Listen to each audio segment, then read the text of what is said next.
নমস্কার বন্ধুরা, আজকের রেসিপি হলো গজা। গজা বানানোর জন্য আমি আগে থেকেই ময়দাটাকে মেখে রেখেছি। যেরকমভাবে আমরা লুচির জন্য ময়দা মাখি সেরকমভাবেই মাখবো, শুধুমাত্র চিনিটা দেবো না। নুন, ময়দা, জল আর রিফাইন্ড তেল এটা দিয়ে ময়দাটাকে ভালো করে নরম করে মেখে নেব। তারপর একটা একটা করে ময়দার লেচি করে সেটিকে বেলে নেব।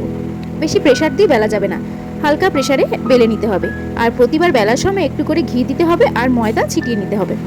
এরপরে চারটে পরপর বেলা হয়ে গেলে একটার উপর একটা দেব, দিয়ে সেটিকে রোল করে কেটে নেব। কেটে নিয়ে আরেকবার করে বেলে নেব। তারপর কড়াইতে তেল গরম করে গজাগুলিকে ছেড়ে দেব।